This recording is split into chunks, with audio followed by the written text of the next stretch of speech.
मुझे लोग बड़ी हैरान होकर पूछते हैं मुझे जी 17 मार्च 91 के बाद मैंने चाय नहीं पी। ठीक है, तो माशाल्लाह 32 साल से ऊपर 32.5 साल हो गए। तो लोग यार आप जिंदा कैसे हैं? मैं पूछता हूँ आप चाय पी के जिंदा कैसे हैं? चर्स तो सब जानते होंगे, चर्स एक नशा है। ठीक है, चर्स कहते हैं कि हमारे ब्रेन का, यहाँ हमारा फ्रंटल लोब होता है एक, उसको सबसे ज़्यादा फिजिकल डैमेज करती है cheers. Physical damage, even heroine से ज़्यादा डैमेज चर्स करती है।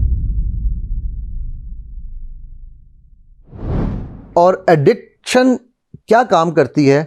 जब आप कोई, कल मेरा एक सेशन था इधर कैडेट कॉलेज सोहावा में, तो वहाँ बड़े बच्चे ने एक बहुत ही खूबसूरत सवाल पूछा, मुझे बड़ी खुशी हुई। उन्होंने कहा सर आपने बात की है, मैं आऊँगा इसकी, मैं अब आना चाह रहा हूँ इसकी तरफ, डोपामीन की तरफ, कि डोपामीन क्या चीज़ है।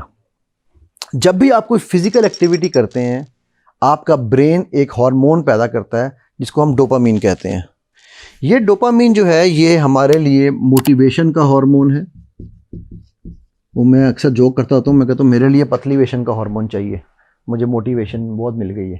ठीक है, तो ये मोटिवेशन का मेन काम करता है हमारे लिए। ये why I should do what I should do, interest develop करना, जो कहता है यार मुझे इसको किताब को पढ़ के बड़ा मज़ा आ रहा है, इसको नहीं पढ़ के मज़ा आ रहा। ठीक है, सो ये सारे काम ये इस हार्मोन के थ्रू होने हैं।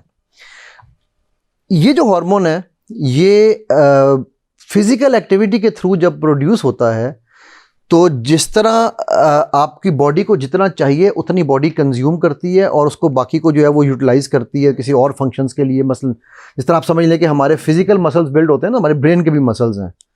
बाय द वे मैं यहाँ एक फैक्ट थोड़ा सा और बयान कर दूँ कि एडिक्शन जो है, चर्स तो सब जानते होंगे, चर्स एक नशा है। ठीक है, चर्स कहते हैं कि हमारे ब्रेन का, यहाँ हमारा फ्रंटल लोब होता है एक, उसको सबसे ज़्यादा फिजिकल डैमेज करती है चर्स।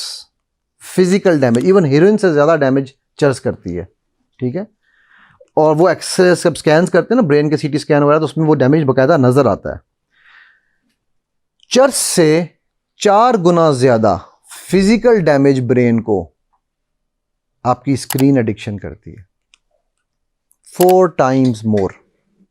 ठीक है, तो चर्स एक खतरनाक सब्सटेंस है, लेकिन ये स्क्रीन एडिक्शन उसका बाप है। अम्मा कर लें, अब्बा कर लें, जो आपका दिल करे, जो इमेजिनेशन आपके पास है। ठीक है, सो डोपामीन जो है जब आप फिजिकली एक्टिविटी से प्रोड्यूस कर रहे हैं तो आपकी बॉडी को जितना चाहिए वो उतना लेगी, तो इसीलिए आप अच्छी परफॉर्मेंस देंगे, इसीलिए आप अच्छा खेल पाएंगे, आप अच्छी बॉलिंग कर सकेंगे, अच्छी बैटिंग कर सकेंगे। तो आपकी बॉडी को उस वक्त एक मोटिवेशन चाहिए हिलने के लिए। ठीक, लेकिन जब ये डोपामीन आप स्क्रीन देखते हैं, ये प्लेजर का हार्मोन भी है, हुए अच्छा डोपामीन प्रोड्यूस होना शुरू होता है। ठीक है, अब वो डोपामीन जो स्क्रीन से देख के प्रोड्यूस हो रहा है, उस डोपामीन का कोई भी आउटलेट नहीं है, क्योंकि आपकी फिजिकल एक्टिविटी नहीं हो रही। ठीक, सो ये जो डोपामीन अब प्रोड्यूस होगा, ये अब कहाँ जाएगा? बॉडी में तो ये कंज्यूम ही नहीं हो रहा ना। ठीक है, जिस तरह वो क्या कहते हैं हाइपोग्लाइसीमिया या शुगर, 2 डिफरेंट है, तो उसी तरह से ये है। ठीक, सो डोपामीन जो है ये स्क्रीन एडिक्शन के थ्रू, विजुअल एडिक्शन के थ्रू बहुत ज़्यादा प्रोड्यूस होता है।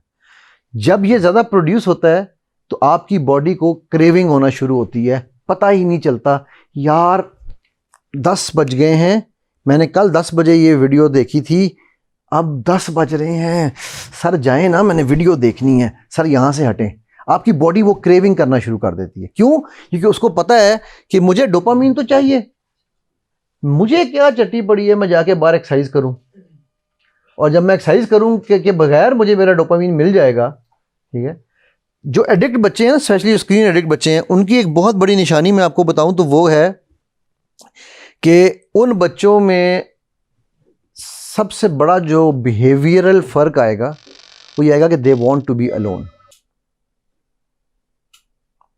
उनको आपके साथ पार्टी पे जाना है, फैमिली का फंक्शन है, नहीं मां मूड नहीं है, मैं नहीं जा रहा आज, आप हो आए, वो सडनली उनका वो इंटरेस्ट, यानी कि फॉर एग्जांपल उसने बच्चे को लेट्स से बास्केटबॉल का शौक था, वो अचानक आप देखेंगे वो बच्चा कह रही मुझे नहीं खेलनी, आज मेरा मूड नहीं है, थकावट हुई हुई, मेरे जिस्म में दर्द हो रही है, और उस टाइम पे वो कमरे में अपने आप को बंद करेगा या बाथरूम जाएगा, वो अपनी डोपामीन प्रोडक्शन करवाना चाह रहा है विदाउट फिजिकल कंजम्पशन। क्योंकि बॉडी को, जिस तरह हमारे यहाँ पर, मुझे लोग बड़ी हैरान होकर पूछते हैं मुझे जी 17 मार्च 91 के बाद मैंने चाय नहीं पी, ठीक है, तो माशाल्लाह 32 साल से ऊपर 32.5 साल हो गए। तो लोग, यार आप जिंदा कैसे हैं? मैं पूछता हूँ आप चाय पी के जिंदा कैसे हैं? ठीक है, आपने उस चाय को अपने लिए डोपामीन प्रोडक्शन का एक, जिसको हम निकोटीन का नाम देते हैं ना, आपने डोपामीन प्रोडक्शन का एक आंसर बनाया कि मैं जब तक सुबह उठ के, अब आप देखिए आपके ब्रेन के कौन कौन से प्रोसेस हो रहे हैं। सुबह उठ के अगर पहला कप चाय का ना पीऊँ, मेरे सर में दर्द होती है। यहाँ पे किसी की होती है? ठीक है, तो सबसे पहले वो जो है उन्होंने ये जनरलाइजेशन की हुई है, अपने माइंड को ये पट्टी पढ़ाई हुई है, फिल्म चलाई हुई है माइंड में कि मेरे सर में दर्द होती है, और वो उनके डोपामीन प्रोडक्शन का सेंटर है। ठीक है, सो अब ये हकीकत नहीं है। चाय का नशा भी उतना ही खतरनाक नशा है, किसी भी चीज का नशा, किसी भी चीज की आदत, ठीक है, वो उतनी ही खतरनाक है जितनी खतरनाक आपका कोई और सब्सटेंस का नशा है। सो ये जो डोपामीन की जो प्रोडक्शन हो रही है, इसको हम अगर किसी तरह से चैनलाइज कर सकते, अगर हम चैनलाइज कर सकते, तो शायद WHO विजुअल एडिक्शन को एक बीमारी करार ना देता। Now in WHO's rules, visual addiction, pornography addiction, screen addiction is considered as a medicine prescribable disease. दवाई दी जा सकती है, although कि मैं पर्सनली दवाई के हक में नहीं हूं, बट मैं आपको बता रहा हूं कि अगर आप साइकेट्रिस्ट के पास जाएंगे तो वो आपको मेडिकेशन दे सकता है इसके लिए। पहले ये नहीं था, ये पिछले कुछ साल में हुआ है, तकरीबन 4-5 साल में।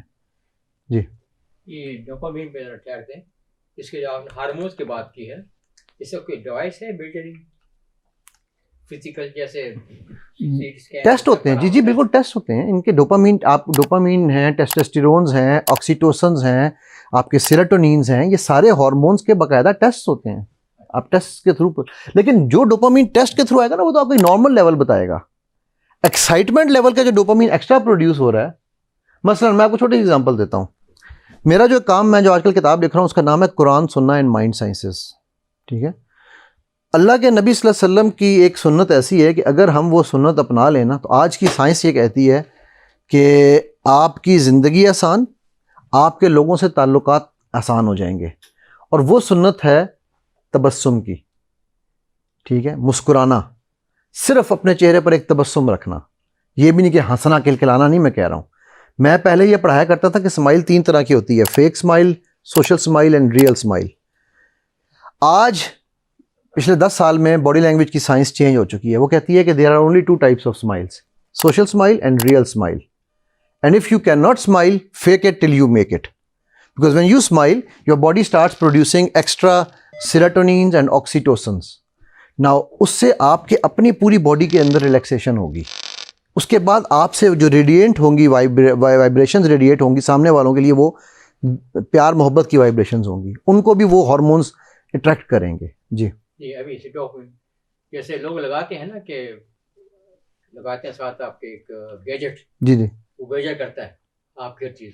ऐसे डोपामीन कोई है जो ये नहीं, वो ब्लड, वो उसके ब्लड टेस्ट वगैरह के थ्रू मेजरमेंट्स होती हैं जी। ऐसे इसका कोई गैजेट नहीं है, कोई इसका टूल नहीं है। नहीं, 24 घंटे में नहीं, ऐसा कुछ अभी मेरे इल्म में नहीं है। साइंस का कोई पता नहीं है, कल को बना ले तो बना ले, अभी मेरे इल्म में कोई नहीं है। सो अब हज़रत हिंद बिन अबी हाला की हदीस है, बल्कि हज़रत अमर बिन आस भी उसके ऊपर की भी एक हदीसी मौजू पे है कि अल्लाह के नबी सल्लल्लाहु अलैहि वसल्लम को तो कभी अबू जहल ने भी बगैर स्माइल के नहीं देखा। ठीक है, और हम लोग स्माइल करते हुए कंजूसी करते हैं, राइट? ऐसा ही है ना। सो एक छोटी छोटी चीज़ें हैं।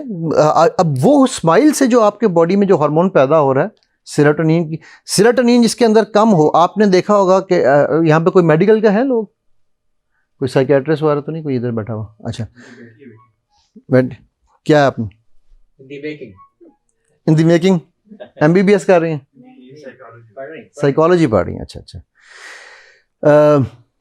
आप जब डिप्रेसिव मोड होता है किसी के पास, तो आम तौर पे जो साइकियाट्रिस्ट उसको मेडिसिन देता है ना, वो सेरोटोनिन इंड्यूसिंग मेडिसिन होती हैं। क्यों? क्योंकि सेरोटोनिन से उसके अंदर उसकी बॉडी में वो एक्टिविटी आएगी।